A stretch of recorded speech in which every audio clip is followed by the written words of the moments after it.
Hello everyone, welcome to YouTube channel. আমাদের YouTube চ্যানেলের প্রত্যেককে স্বাগত।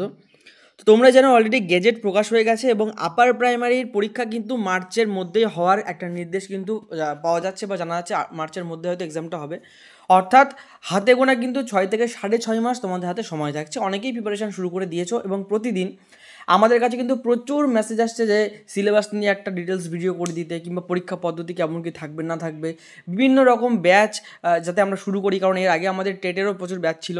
তো তারা কিন্তু আমাদের মেসেজ করছে এবং তোমরা আমাদের আগের সেই ভিডিওগুলো দেখে মেসেজ করছো। তো তার জন্য কিন্তু আজকের ভিডিওটা সম্পূর্ণ এখানে আলোচনা করব।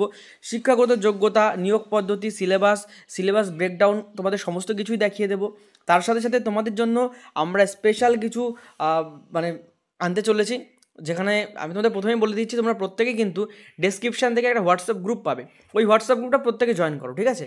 জয়েন করে ওখানে আমরা তোমাদের সাথে সরাসরি কিন্তু আলোচনা করতে পারবো, তোমাদের কেমন কি ডিমান্ড থাকছে না থাকছে, ঠিক আছে? প্রত্যেককে অনুরোধ করবো, প্রত্যেকে ডেসক্রিপশান থেকে upper primary WhatsApp group, free WhatsApp group join করবে, সেখানে আমাদের সাথে সরাসরি আলোচনা করতে পারবে, ঠিক আছে?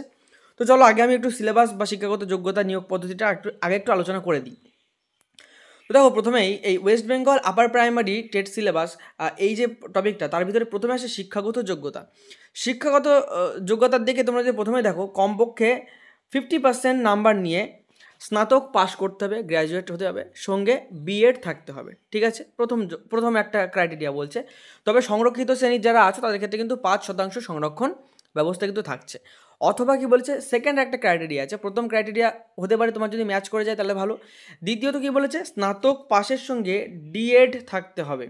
স্নাতক পাশের সঙ্গে ডিএড থাকতে হবে। সেক্ষেত্রে কিন্তু ওই যে 50% যে নাম্বারটা বিএড মানে তোমার গ্র্যাজুয়েশনে থাকা লাগছিল, সেটা কিন্তু ম্যান্ডেটরি না, ঠিক আছে? তাহলে দুটো ক্রাইটেরিয়া তোমরা দেখে নিতে পারলে, হয় স্নাতক বা গ্র্যাজুয়েশনে 50% সাথে বিএড থাকতে হবে, ঠিক আছে? অথবা স্নাতক পাস, অনলি স্নাতক পাস, সাথে ডিএড থাকতে হবে। যে কোনো তোমরা যেটাই হও না কেন, তারা কিন্তু এখানে আপার প্রাইমারিতে বসতে পারবে। নিয়োগ পদ্ধতি কিন্তু সিম্পল, দুটো স্টেপ থাকছে, লিখিত পরীক্ষা এবং ইন্টারভিউ। আচ্ছা, এখানে আমি তোমাদের তো লিখিত পরীক্ষার ধরন, তার সাথে সাথে সিলেবাস ব্রেকডাউন বলে দেবো। তবে একটা কথা প্রথমেই বলে দিচ্ছি, তোমাদের যার যে সাবজেক্টটা আছে সেই সাবজেক্টের উপরে কিন্তু একটা 25 নম্বরের পরীক্ষা হবে, যেটা কিন্তু টেটের পরে হবে, ঠিক আছে? তোমাদের যেমন আজকে যে সিলেবাসটা বলছি বা যেটা বলছি সেটা তো হচ্ছে, সেটা প্রত্যেকের ক্ষেত্রে অ্যাপ্লিকেবল, কিন্তু তোমাদের যে সাবজেক্টটা নিয়ে তোমরা মানে পড়াশুনো করেছো, সেটার উপরে কিন্তু এক্সট্রা 25 নাম্বার, এবং তার গেজেট কিন্তু এখনও সম্পূর্ণভাবে জানায়নি, সেখানে কেমন কি রাখবে না রাখবে। তবে 25 নম্বরের একটা পরীক্ষা, সেটা কিন্তু পরবর্তীতে হবে, ঠিক আছে? এটা আলাদাভাবে হবে, যা সেই সাবজেক্ট অনুযায়ী। এবার সে লিখিত পরীক্ষার ধরন, যে লিখিত পরীক্ষায় কেমন কি মানে মার্কস ডিস্ট্রিবিউশন থাকছে বা কী থাকছে। তো প্রথমেই আমরা দেখতে পাচ্ছি শিশু বিকাশ ও শিশু বিজ্ঞান, যেটা সেখান থেকে তোমাদের 30 নম্বরের প্রশ্ন থাকছে। নম্বর হচ্ছে 30, মানে প্রতিটা প্রশ্ন 1 করে। প্রথম ভাষা অর্থাৎ বাংলা থেকে তোমাদের 30টা মানে কোশ্চেন থাকছে, 30 নম্বর। দ্বিতীয় ভাষা অর্থাৎ ইংরেজি থেকেও 30টা কোশ্চেন, 30 নম্বর। গণিত, বিজ্ঞান অথবা সমাজবিদ্যা, অথবা কেন বলেছে বলে দিচ্ছি, তোমরা প্রত্যেকে এগুলো জানো। তবে গণিত ও বিজ্ঞান অথবা যাদের সমাজবিদ্যা, সেখান থেকে কিন্তু 60খানা কোশ্চেন থাকছে, 60 নম্বর, ঠিক আছে? টোটাল তোমাদের কত তাহলে হচ্ছে 150 নাম্বার হচ্ছে, এবং 150টা কোশ্চেন হচ্ছে। সময় পাচ্ছ 150 মিনিট, মানে পার কোশ্চেন তোমরা 1 মিনিট করে সময় পাচ্ছ। এবার বলে দিই যে গণিত ও বিজ্ঞান কাদের ক্ষেত্রে, যাদের সায়েন্সের স্টুডেন্ট আছো তাদের ক্ষেত্রে গণিত আর বিজ্ঞান হবে, এই যে 4 নম্বর যে সাবজেক্টটা আছে সেখানে। এবং যারা আর্টসের স্টুডেন্ট তাদের ক্ষেত্রে কিন্তু সমাজবিদ্যা হবে। যদি গণিত বিজ্ঞান হয় তাহলে সেখানে টোটাল গণিত আর বিজ্ঞান মিলে 60 নম্বর, আর যদি সমাজবিদ্যা তাহলে সমাজবিদ্যার উপরেই কিন্তু 60 নম্বর হচ্ছে। এর ভিতরে আমরা ব্রেকডাউনটা তোমাদের বলে দিচ্ছি, দেখলে বুঝতে পারবে। তো সিলেবাস ব্রেকডাউনে দেখো, শিশু বিকাশ ও যে শিশু বিজ্ঞান যে আছে তার সিলেবাসটা কী বলেছে, যেখানে 15টি প্রশ্ন থাকবে শিশু বিকাশ থেকে। শিশু বিকাশের ভিতরে তোমরা যে টপিকগুলো দেখতে পাচ্ছ, আমি যদি এক এক করে পড়তে থাকি অনেকটাই ভিডিও বড় হবে।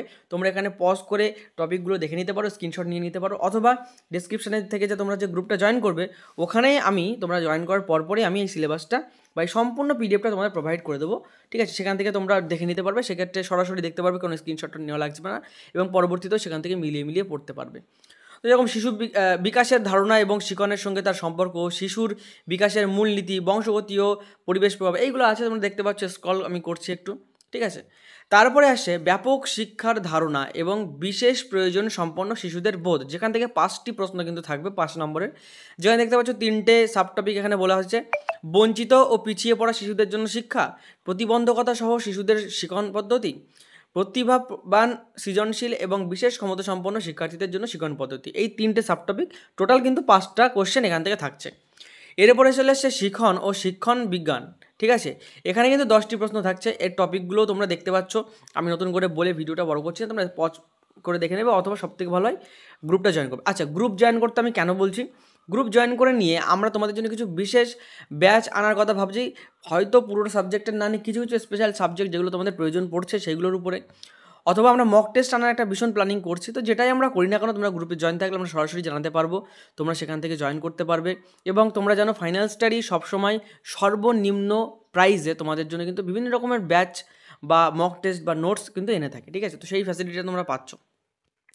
আচ্ছা, এবার আসে প্রথম ভাষা অর্থাৎ বাংলা সিলেবাস, যেখানে কিন্তু ভাষাগত বোধ পরীক্ষণ থেকে 15টি কোশ্চেন আসছে, টপিক তোমরা দেখতেই পাচ্ছ।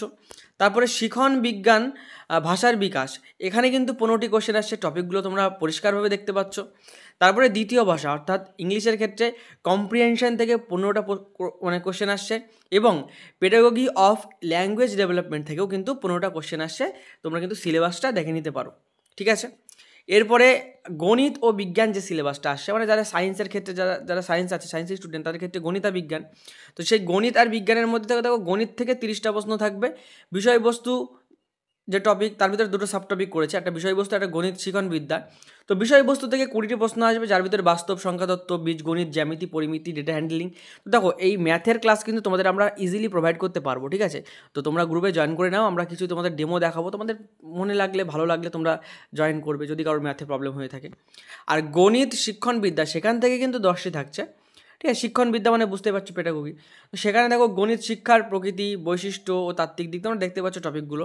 বিজ্ঞানের ক্ষেত্রেও সেরকম 30 নাম্বার থাকছে, অর্থাৎ 30-30 করে ভাগ করেছে, ঠিক আছে। গণিতে 30 আর বিজ্ঞানে 30। এখানেও বিষয়বস্তুর উপরে 20 নাম্বার থাকছে, যেখানে খাদ্য, বাসস্থান, কাজ, চুম্বকত্ব, ধাতু, তড়িৎ, প্রাকৃতিক ঘটনা, আবিষ্কার, এগুলো আমরা তোমাদের ইজিলি করিয়ে দিতে পারবো। আমাদের সম্পূর্ণ কিন্তু এক্সপিরিয়েন্স আছে যথেষ্ট আমাদের টিচারদের, তোমাদের কিন্তু ইজিলি এই ক্লাসেসগুলো কিন্তু করিয়ে দিতে পারবে।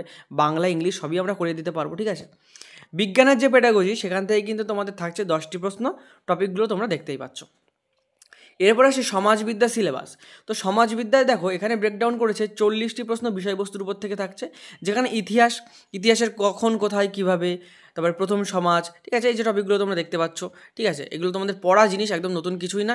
এবং একদম তোমরা ক্লাসের যে বইগুলো সেগুলো দেখলে আপার প্রাইমারি মানে যে লেভেলের ক্লাসগুলো আছে তাদের যে শ্রেণীকক্ষের বই, টেক্সট বই, সেই সব টপিকগুলোই কিন্তু এখানে দিয়েছে। এরপরে ভূগোল আসছে, ভূগোলের ভিতরেও দেখতে পাচ্ছ এখানে টপিকগুলো দিয়েছে, সমাজবিদ্যা, গ্রহ, গোলক, বায়ু, জল, অনেকগুলো দিয়েছে, কৃষিকাজ, সামাজিক ও রাজনৈতিক জীবন, সেখান থেকেও দেখো বৈচিত্র্য, সরকার, স্থানীয় সরকার, এই সবগুলো টপিকগুলো দিয়েছে। তো এই যে জিনিসগুলো বললাম, এইগুলো মিলে হচ্ছে 40 নাম্বার।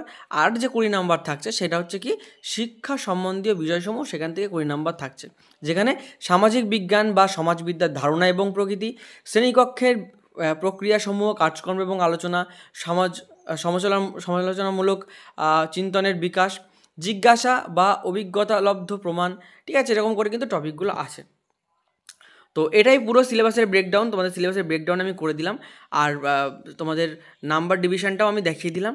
এটাই বলার, তোমরা ডিসক্রিপশান থেকে গ্রুপটা জয়েন করে নাও, ঠিক আছে। আমাদের চ্যানেলে নতুন হলে সাবস্ক্রাইব করো, তোমাদের জন্য আমরা রেগুলার ভিডিও আনার চেষ্টা করছি এই টপিকগুলোর উপরে, কারণ তোমাদের ডিমান্ড আমরা পাচ্ছি, তোমাদের প্রচুর কমেন্টস, এবং সবথেকে বড় কথা তোমরা আমাদের হোয়াটসঅ্যাপে মেসেজ করছো যে স্যার আমাদের এই ব্যাচটা আনা হোক, আমাদের এই ব্যাচে জয়েন করতে চাই, এই সিলেবাসটা দেওয়া হোক, এটাই ওটা সেটা।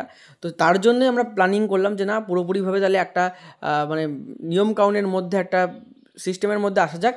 তোমরা হোয়াটসঅ্যাপ গ্রুপ জয়েন করো, গ্রুপে জয়েন করার পরে মোটামুটি স্টুডেন্ট সেখানে অ্যাড হওয়ার পরে আমরা কিন্তু আমাদের বাকি প্রসেসগুলো শুরু করব, তোমাদের সাথে আমরা ডিসকাশন করব, লাইভ কিছু সেশন রাখবো, তোমাদের কোনটার কি ডিমান্ড আসে না আসে, তারপরে কিন্তু আমরা একটা ব্যাচ রেডি করব, ঠিক আছে। তো এটাই বলার ছিল, ভিডিওটা এই পর্যন্তই থাকছে।